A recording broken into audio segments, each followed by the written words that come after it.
Hello and welcome to an AQA A-Level Sociology video, and today we're going to be revising the family. The first segment we'll be looking at is the family, social structure and social change. So the functionalists see the nuclear family as functioning for the greater good of society, contributing towards the maintenance of social order, stability and providing an effective economy. They argue that the nuclear family also benefits the individuals who comprise it. Everyone in the family benefits from the emotional well-being and satisfaction as it provides social support, identity and security. Murdoch found that the nuclear family is the most universal family structure and it exists in every society. He argued that it performs four functions essential for the smooth running of society. Reproductive, which ensures physical survival. Sexual, forming emotional bonds in couples. Educational, for primary socialization. And economic, where the family all contributes. Parsons argued that during the Industrial Revolution, being in an extended family means that it functions as a unit of production to provide the essentials. It equipped all members with a basic education, maintained good health and good welfare. He argued that the extended family had to evolve into a smaller nuclear unit in order to meet the needs of an industrial capitalist society, and this included geographical mobility, urbanization, structural differentiation, and socialization. Parsons also believed that the family was the main centre of primary socialization, teaching attitudes, values, behavioural norms, and traditions that occur in childhood to prepare kids for a particular culture or society. Family is a personality factory acting as a value consensus. It's also the bridge between the child and the wider society. The family can act as a warm bath that releases the pressures of work and contemporary society, and that's warm bath theory. He argued marriage is essential for health, happiness, and stability of adults. He claimed the sexual division of labour is natural because it's based on biological differences. Young and Wilmot, in their study, Family and Kinship in East London, disagrees with Parsons' view that industrialisation brought about the death of the extended family. They suggest it was a gradual shift to nuclear families, and that urban communities were dominated by extended families well into the 20th century. They also did interviews on 2,500 people across London and wrote about the nuclear family. This confirmed that it had become the norm by the 20th century. They identified a number of features that characterise the symmetrical family: two parents, two children, privatised, women in part or full-time work, dual career, egalitarian, home-centred and child-centred. They argue that their theory of stratified diffusion explains many of the changes in family life. The theory states that those on top of the stratification system do today, and those at the bottom will do tomorrow. The home-centred nuclear family began in the middle class, and slowly filtered down into the rest of society. Wilmot claims that the dispersed extended family is becoming dominant in Britain, and this is where you've got, like grandparents or maybe even cousins living with your main family. Um, and it consists of two or more families who cooperate with each other, and they can live some distance apart. Cars, public transport, and telephones allow dispersed extended families to keep in touch. Brannan argues that the contemporary family structure resembles a beanpole, as there are strong intergenerational links between parents and children across multiple generations, but intergenerational links tend to be weaker. So this is the idea that people are having less children, so almost like the family tree, it's like having less branches. Leach calls the image of a happily married couple a male breadwinner, a housewife, and two kids, and this is a cereal packet image of the family, and it remains prominent in advertising. However, recent research suggests that contemporary societies are characterised by a plurality of household and family types, so the idea of the typical family is misleading. Parsons maintains that the family still has a vital role in preparing its members to meet the requirements of the social system, and Fletcher disputes the claim that some of the family's functions have been lost. He argues that the family has retained its functions and that these have increased in importance. The family is no longer a unit of production, but the modern home-centered family is a vital economic unit of consumption for washing machines, DVD players, and more. Fletcher argues that the family performs three unique and crucial functions that no other institution can carry out. They satisfy the long-term sexual and emotional needs of parents, raise the children in a stable environment, and the provision of a home which all members return to. Fletcher also argues that the family functions as a major unit of economic consumption because the modern home-centered nuclear family spends a great proportion of overall income on family or home-orientated consumer goods. The consumption function of the family motivates its members as workers to earn as much as possible. However, interpretivist sociologists argue that Parsons' theory of family is inadequate because it paints a picture of children being empty vessels being pumped full of culture by their parents. He exaggerates socialization and ignores that it's a two-way interaction, the idea that the children do have the free will to not be socialized into these norms, they can reject them. The functionalist view also ignores dysfunctional families. Child abuse is a major social problem in the UK. 1 in 20 children have been sexually abused, whilst 1 in 14 children have been physically abused, and this is obviously not functional. Marxists argue that the nuclear family only serves the interests of the ruling class because it promotes capitalism and ruling class ideology. Engels claimed that the monogamous nuclear family only became popular after the Industrial Revolution because the ruling class encouraged it in order to protect the property and wealth they had accumulated. The monogamous marriage was useful to the ruling class because it conferred legitimacy on children, and therefore members of the bourgeoisie were able to ensure that their fortunes were inherited by their direct descendants. Zaretsky claims that the modern nuclear family mainly benefits capitalism and the ruling class at the expense of their members of society. This can be illustrated in three ways. Socialization helps workers to manage their resentment of their workplace, and an essential component of capitalism because it's a major unit of consumption. Engels' claims and speculations aren't based on any convincing historical evidence, and Zaretsky didn't consider that some working class parents may resist ruling class ideology by teaching their children values and norms that aren't the product of working class culture, and thus empowering their children with knowledge of capitalist inequality and exploitation. Working class parents may be well aware of the pitfalls of capitalism, but feel that the standard of living provided by capitalism is so comfortable that they're willing to dismiss inequality as a lesser evil. But it does fail to explain how individual men, women, and children experience and interpret family setup and its relation to other social institutions. Marxist feminists like Benston focus on the domestic division of labour, like housework and childcare, to capitalist economies. They argue that housework has a lot of worth, and yet is unpaid. The nuclear family, and essentially the women's nurturing role within it, is important to capitalism because it produces and prepares the future workforce at little cost to the capitalist state. Radical feminists like Millett and Firestone argue that men and women constitute separate and often conflicting sex classes, and it's the interaction between these classes, especially in marriage and the family, that's responsible for the most long-standing form of inequality that exists in human societies, which is gender inequality.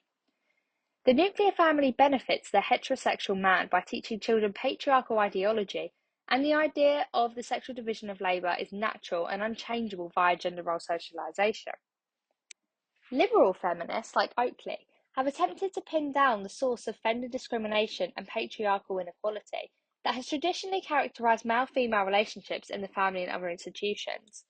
The process of gender role socialisation involves boys and girls learning and internalising differences in gender behaviour. The ideological consequence of girls being persuaded to accept that their main responsibilities are going to be family-bound prevents them from competing on an even playing field with men, both for well-paid jobs and positions of power. Feminists disagree that the family has lost its economic function, and they argue that much of the work that takes place in the family is not recognised as such because it's unpaid and usually done by women. The Marxist feminist view can be criticised because it ignores the day-to-day experiences and interpretations of women who choose to live in such families because they enjoy and benefit from the experience of being a mother and a wife. The radical feminist view can be criticised because they fail to account for the recent economic and social changes, such as the educational success of young females, women's choice of divorce, and many women's rejection of domestic labour as their exclusive responsibility. The liberal feminist view can be criticised because there's little research on parent-child interactions in the home, and there's no real convincing evidence and analysis of how toys are used symbolically for socialisation. The new right emphasised that the nuclear family plays a very important role in shaping the moral order of society. This is achieved by making sure that the next generation is socialised into values such as discipline, respect, civility, and responsibility. Murray claims that single parenthood has contributed to the form of an anti-social underclass. In some social classes, Murray suggests that young women choose to get pregnant, fathers remain unemployed and refuse to support their children, and the children will grow up to be in crime. The new right has a lot of criticisms. McIntosh claims that lone parent mothers have been stigmatised and blamed for problems such as youth crime and unemployment. Feminists Abbott and Wallace criticise the New Right's approach to the family in the following ways. The New Right supports liberal economic policy support for the free market and cuts in government spending. The New Right support conservative social moral values in favour of the conventional family against divorce, lone parenthood, cohabitation, gay and lesbian partnerships, working mothers, and more. They see these values and the types of family they favour as under threat and in decline.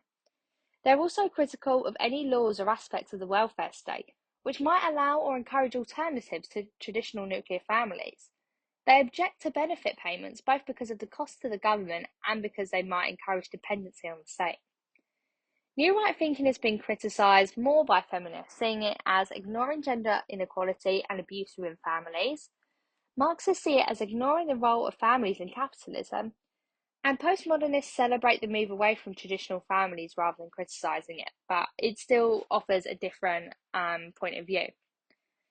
Also, a lot of research contradicts the underclass theory, suggesting that single parents would like jobs and would prefer to live in conventional families. In the 1980s, it may have increased the length of time children live with their parents.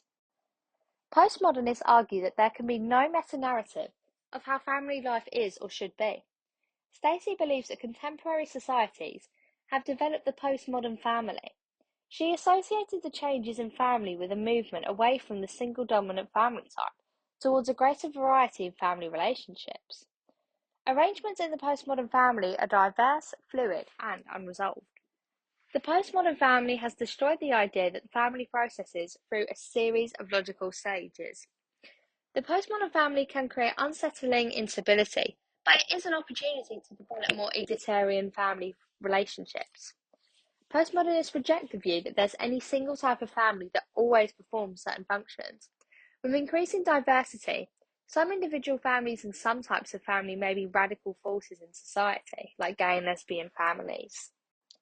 However, it is questionable to what extent and diversity that the postmodern family have become commonplace. It's possible that Stacey exaggerates the extent of change.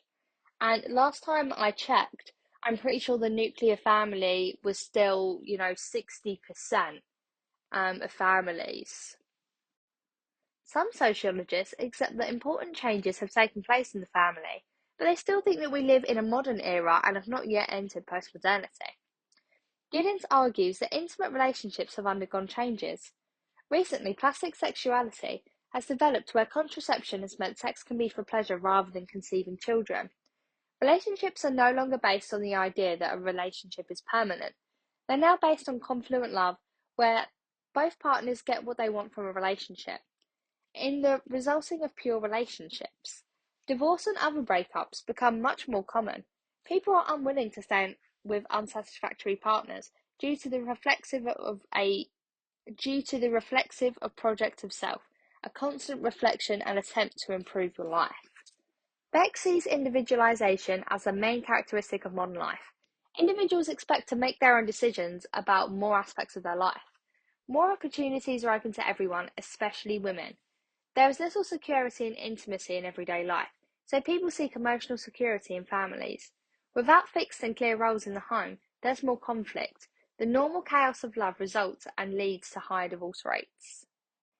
In this section, we're going to be looking at family diversity. The reports identify 5 types of family diversity in Britain.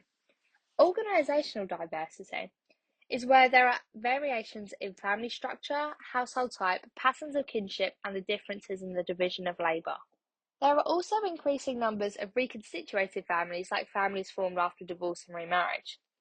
Cultural diversity is where there are differences in the lifestyles of families of different ethnic origins and religious beliefs. Class diversity is where there are differences between middle class and working class families in relation to child rearing and adult relationships. Life cycle diversity is where differences result from a stage in the life cycle of the family. Newly married couples without children may have a different family life than those with dependent children. And cohort diversity, this refers to the periods at which the families have passed through different stages of family life cycle. High rates of unemployment in the 1980s may have increased the length of time children live with their parents. Allen and Crow see the trend towards diversity as being caused by a rise in divorce rate, a rise in lone parenthood, which partly reflects an acceptance that pregnancies don't have to be legitimised by marriage, acceptance of cohabitation before marriage, declining marriage rates, and a growth in step families. Allen and Crow are functionalists. Gay and lesbian families have been more common since the 1980s. Weeks et al. Argues that gay and lesbian couples look on their households and even their friendship networks and chosen families. They choose who to include in their families and negotiate their relationships. New productive technologies such as surrogate mother adds a new dimension to family diversity. The implication is that biology will no longer restrict the possibilities for forming and enlarging families by having children. Single-parent families have become increasingly common in Britain. The figures must be interpreted with caution because they are only a snapshot and don't represent the dynamic nature of many families. The causes of single parenthood. People who are married can become single parents by divorce, separation, or the death of a spouse. Single parents who have never been married may have been living with the parent of the child but have subsequently separated, or may not have been living with the parent of the child when the child was born. The rise in lone motherhood and fatherhood is closely linked with 2 factors: increases in divorce and increases in births outside of marriage. The reports argue that the single-parent family is an important emerging form of the family, which is becoming accepted as a legitimate alternative to other family structures. New right sociologist Murray believes that over-generous welfare payments allow and even encourage unmarried women to become single parents. However, there is little evidence that a large number of single parents actively choose it as opposed to dual parenthood. He also believes that single mothers explain the rise in antisocial underclass, where children commit more crime. New Wright, McClanahan, and Booth review the findings of American studies, which seem to indicate that children are harmed by single parenthood, that they're more likely to experience poverty, become delinquent, or engage in drug abuse. However, these differences tend to stem from low income rather than having an absence of a second parent. Cashmore argues that it's preferable for a child to live with one loving parent than a conflicting household. Single parenthood gives women greater independence as they can have other family situations. Statistical evidence from labour market trends suggests that there are differences in household types among ethnic groups. Black African and Black Caribbean families have much higher rates of single parenthood than other groups. However, rates among Indian families are very low, with white and Pakistani or Bangladeshi families having rates near the average. Asian families are more likely to have extended kin in the household than other families of other ethnic groups, and that's like grandparents living in the house. One-person households are the most common among Black ethnic groups and the least common among Pakistani and Bangladeshi ethnic groups. Barty found that the ideas of family honour remained very strong, as did the roles of traditional male breadwinners and female child rearing. However, in a minority of families, there were generational clashes, especially where sons brought marriage outside of their ethnic group. Reynolds emphasises the diversity of African Caribbean families and the importance of visiting relationships, where a female head of the household has a male partner but they don't cohabit.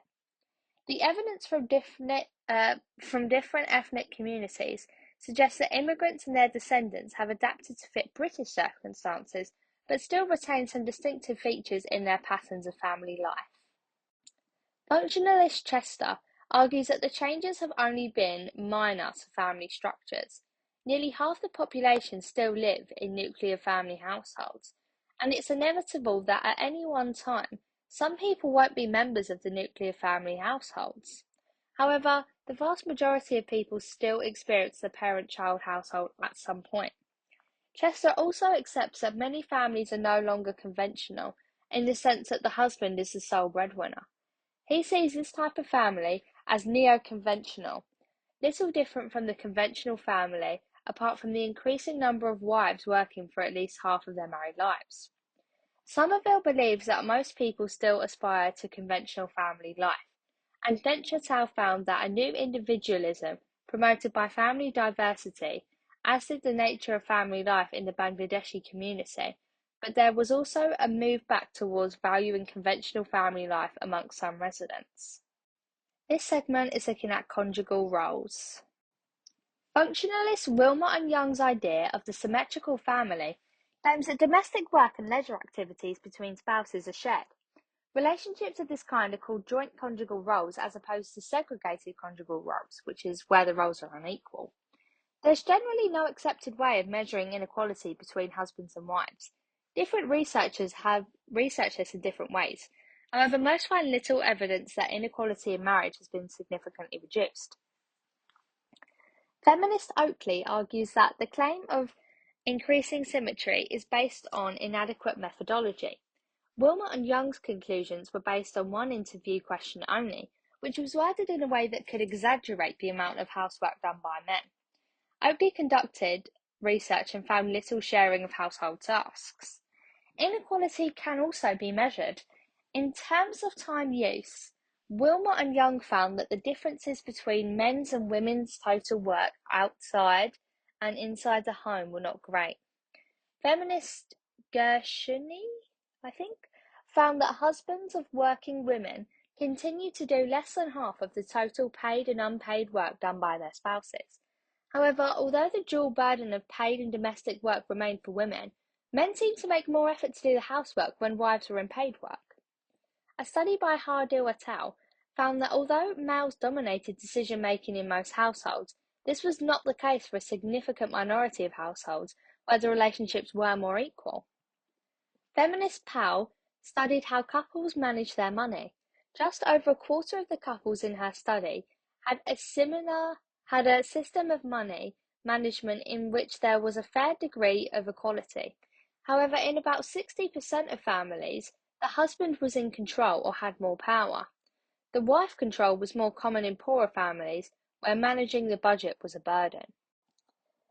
Duncombe and Marsden, who are feminists, identify an invisible element of women's domestic work, emotional work, which is the management of an individual's own feelings in a relationship. Many women in their study expressed dissatisfaction with their partner's emotional input into the relationship and the family. Most men didn't acknowledge that emotion work needed to be done to make the relationship work. Women can end up doing a triple shift. Having completed their paid employment, they not only have to do most of the housework, but they also have to do the emotion work. A study of lesbian households by Dunn suggests an equitable domestic division of labour can be achieved. However, it's hard to achieve in a culture that differentiates so clearly between masculinity and femininity. The evidence indicates that women are still some way away from achieving equality in marriage. Husbands of wives with full-time jobs seem to be taking over some of the burden of the housework and childcare, but in other respects, men still have advantages over women. This segment looks at childhood. The different stages of life are sometimes described as a life cycle. Life cycle implies a series of inevitable stages through which you pass based on biological aging. Many sociologists now prefer to use the term life course as opposed to life cycle. Pitcher defines life course as a socially defined timetable of behaviours deemed as appropriate for particular stages within any one society. This implies that the expected behaviour can vary between societies over time and between different groups in society. For example, Western societies view youthfulness as having a higher status than non-Western societies. Some ethnic minority groups are more deferent to the elderly than the white ethnic majority, and attitudes towards childhood have changed over time.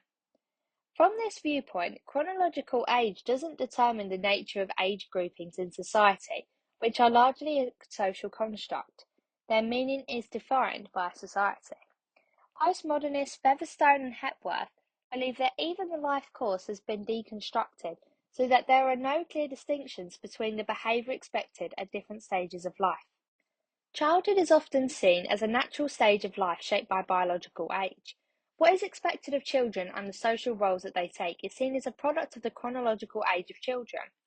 In the world, in the world today, some children live very different lifestyles to those in Western society.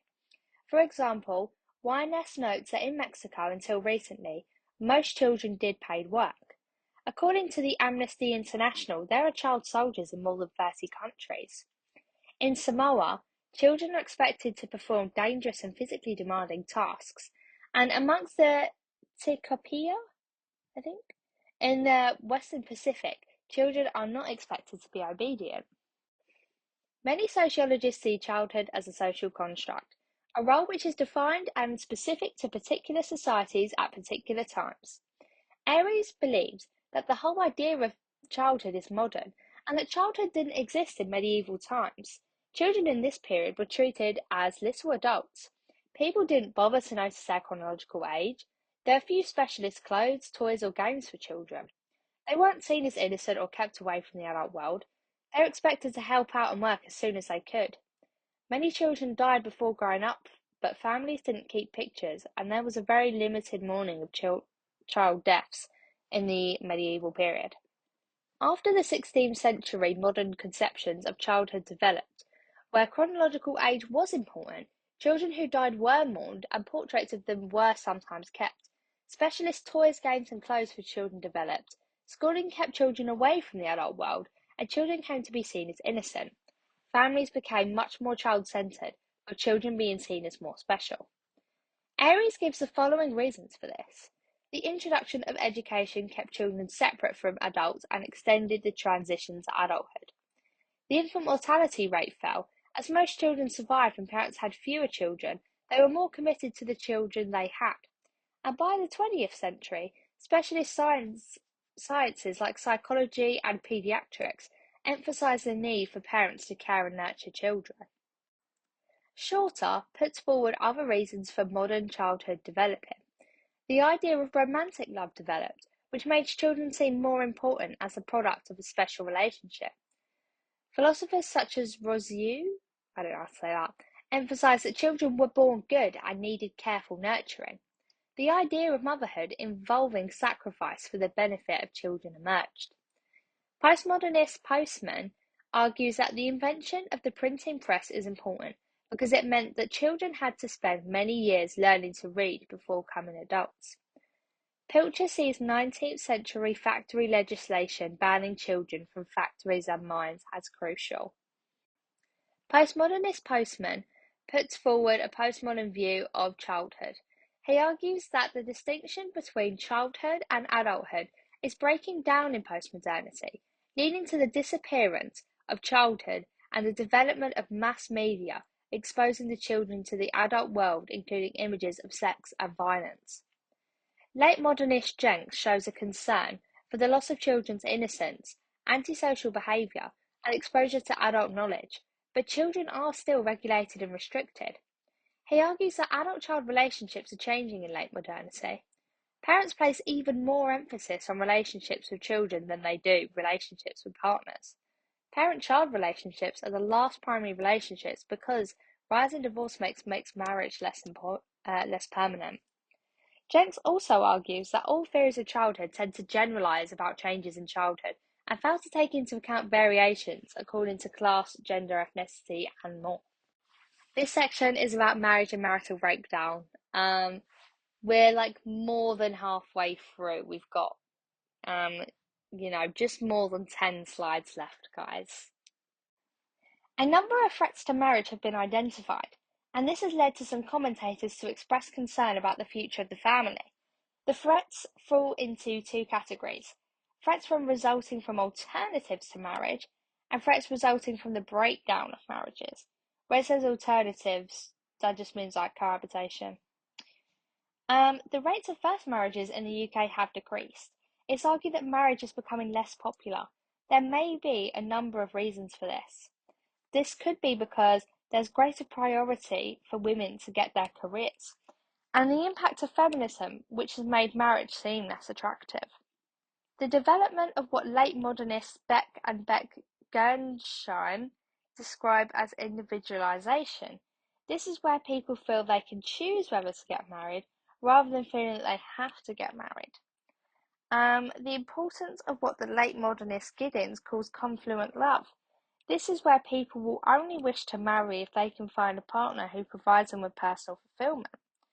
Cohabitation is seen as a long-term alternative to marriage.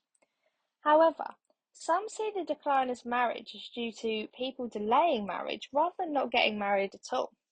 The average age of marriage has been steadily increasing. Nevertheless, as postmodernist Bernardes points out, most people do get married at some point in their life, but cohabitation may be a prelude rather than an alternative to marriage. Again, cohabitation is increasing. Morgan sees it as a part of a trend in which marriage is going out of fashion. Cohabitees are much more likely to break up than married couples, and cohabitation is part of a general increase in the number of sexual partners. Feminist Chandler notes that the time couples spend cohabiting is lengthening, and more of them appear to be choosing cohabitation as a long-term alternative to marriage.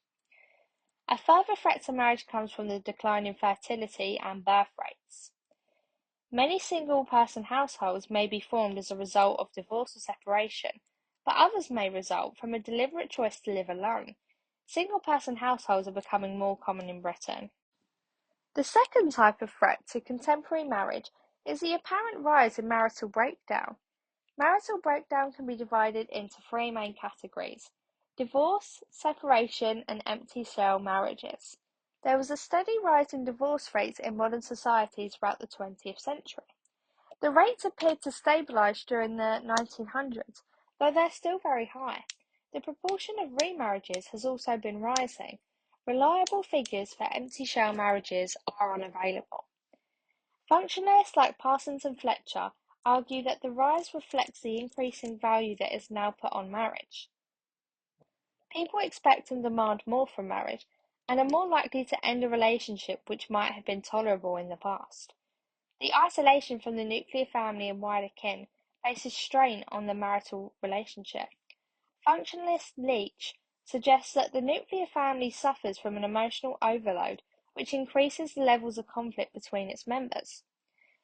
Functionalists Allen and Crow suggest that greater financial independence for women makes them less willing to accept conflict with their spouse. Late modernist Gibson claims that the development of modernity has put increasing emphasis on the individual aspirations. The ideology of the market emphasizes consumer choice. If you aren't satisfied with your first choice of partner, you're more likely to leave and try an alternative in the hope of greater personal satisfaction.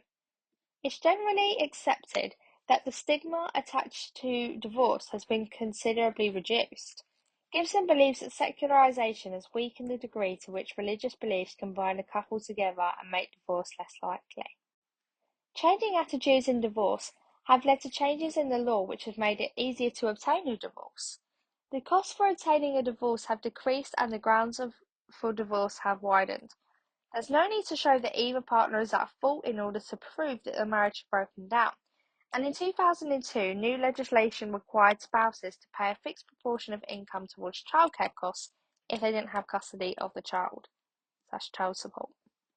Feminists Abbott and Wallace recognise the increasing diversity of family forms, but see the alleged decline of family and marriage as having been exaggerated for political ends by the new right, which hold a more conservative view. Somerville believes that despite the diversification of family forms and relationships, most people still believe in the value of family life. This is the penultimate section on the family, politics, and social policy. Despite the traditional belief that politicians shouldn't interfere with the family, state policies have always had an impact on family life. Taxation, welfare, housing, education policies, and divorce laws all influence the way in which people organise their domestic life. Feminists have argued that government policies tend to favour the traditional nuclear family with a male breadwinner. Feminist Allen argues that state policy is based on an ideology of the normal family. Such policies assume that one family member will put primary emphasis on childcare rather than work. The families will usually take care of the elderly, and that wives are economically dependent on their husbands. Feminist Johnson argues that school hours and holidays make it difficult for single parents to work. There is little help for women to care for elderly relatives, and in England, a lack of financial help for care of elderly people with savings. Despite the state provision of nursery schooling, the costs of childcare are not tax deductible for working parents. Mothers still tend to be given the custody of children in divorce cases. Harding gives some examples of state policies that favour the traditional family. Few council or other public funded houses have been built to accommodate larger groups than conventional nuclear families. Married women can only receive invalidity pensions if they can show their physical condition prevents them from doing housework, and this is a rule that doesn't apply to men and single women. Regulations relating to maternity leave and pay reinforce traditional gender roles, despite the introduction of paternity leave. The liberalisation of divorce has led more families to break up, while the rights of cohabitees have been extended. Civil partnerships between gay or lesbian couples have been allowed since 2005. The governments of Margaret Thatcher and John Major in, is it Mayor? I don't know. In Britain followed New Right thinking. They introduced some policies like changing the tax system so cohabiting couples didn't get the same tax breaks as married couples. Feminists Abbott and Wallace argue that they largely failed to reassert traditional moral values, and some policies, such as making divorce easier, seem to go against their stated philosophy. They also argue that the New Right advocates for liberal economic policies, promoting free market principles and reductions in government spending. They uphold conservative social values, supporting traditional family structures and opposing divorce, single parenthood, cohabitation, same-sex relationships, and working mothers. They view these traditional values and family structures as being threatened and diminishing. The New Right is critical of any laws or aspects of the welfare state that might support or encourage non-traditional family arrangements. They oppose welfare benefits due to their cost to the government and the potential for fostering dependency on the state. Murray's underclass theory, which sees welfare-dependent single parents as an underclass, is an example of a New Right perspective. In general, the Blair and Brown government policies have been based around strengthening the traditional families, seeing marriage as still the ideal for raising children. A number of measures have been taken to help parents combine paid work with domestic responsibilities, particularly working family tax credits. Policies have encouraged both married and single mothers to work. New Labour has recognised that diverse families are here to stay. It has also moved away from supporting traditional families and traditional morality, in allowing gay and lesbian civil partnerships and banning discrimination on the grounds of sexuality. This is the last section on demography, and it's just about the family trends that we need to know. The total fertility rate has decreased. There has been a corresponding fall in the birth rate. This is partly because women are choosing to have babies later in life, meaning that they have less time to have further children. Morgan argues that the decline is due to a rise in cohabitation. Cohabitees have fewer children than married couples. Also, she believes that marriage is going out of fashion as part of a general decline in family life. I don't know how to say, war? I don't know. Sees a decline as part of the demographic transition, a period in the development of advanced societies when birth and death rates both fall. This results from improved contraception and greater access to sterilization and abortion, making family planning easier. An increased desire for more material goods and the increasing cost of raising children as school leaving ages rise. The emancipation of women, partly due to feminism, plus high levels of labour force and higher education participation. This involves changing priorities for women. A decline in the death rate of young children as a result of improvements in medicine and hygiene, meaning that there's no need to have extra children on the assumption that some might die. From this point of view, declining birth and fertility rates are a part of social change, which doesn't necessarily reflect a decline in the family. Another important factor could be individualisation, argued by late modernists Beck and Beck-Gernsheim, where people increasingly see children as restricting individual choices and reducing personal fulfillment, rather than a source of fulfillment. The mortality or death rate is the number of people dying per million of the population each year. The standardized mortality ratio is used to compare the deaths of different groups. Death rates in Britain have fallen steadily, and infant mortality rates have also fallen. Biological reasons for the falling death rate. The biomedical model sees the body as a biological machine which requires proper maintenance and repair when it goes wrong. Jewson argues that the development of laboratory medicine has been crucial. Medical improvements include the development of immunization against infectious diseases such as smallpox, plague, tuberculosis, diphtheria, polio, measles, mumps, and more. The discovery of penicillin by Fleming helps to fight infectious diseases such as pneumonia and meningitis. The continual development of new surgical techniques to deal with conditions such as coronary heart disease and cancer, which are two major killers of recent years. Sociological reasons for the fall in death rate. McKeown argues that most of the fall in death rates was due to improvements in nutrition and hygiene, not developments in medicine. The biggest falls in the death rate occurred before the main medical developments. This is supported by studies which show that factors such as class have a strong influence on the death rate. The Edexcel report found that the middle class had considerably lower death rates than the working class, and that the gap was widening. This was due to cultural factors due to poor diet and smoking, but underlying these behaviours were material factors to do with income and class inequality. Material factors include a lack of money for a healthy diet and the dangers of manual jobs and stress caused by low income. Feminist Wilkinson argues that poverty causes high death rates and death rates fall once income reaches an income of around $5,000 per head. Once this level is reached, an epidemiological transition takes place and death rates fall rapidly. One consequence of the reduction in the death rate is an increased life expectancy, combined with a declining birth rate. This has led Britain to an ageing population. The proportion of population in older age groups has increased. An ever-increasing proportion of the population is in retirement. An ageing population can cause problems for society. It can be known as a demographic time bomb.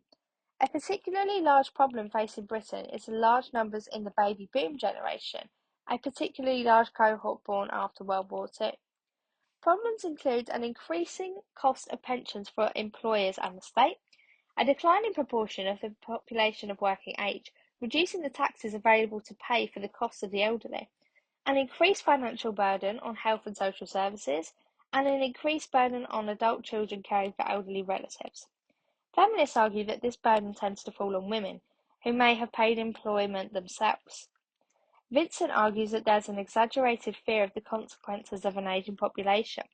The problem is not the size of this group, but the unequal distribution of wealth. It tends to be the working class individuals on low pay who can't afford their own care and have inadequate pensions. Feminist Gannon argues that women are the most adversely affected by old age because the problems of ageism, sexism, and poverty produce an accumulated disadvantage which contributes to difficulties in old age. Thank you so much for watching this video on family and households. I really hope this was helpful. I got all of my notes from the Haralambos textbook, but some of it I like reworded. I obviously didn't include the whole textbook because I'd still be talking now. But I hope that was really helpful. Feel free to check out my other videos on other topics and subjects. And yeah, thank you.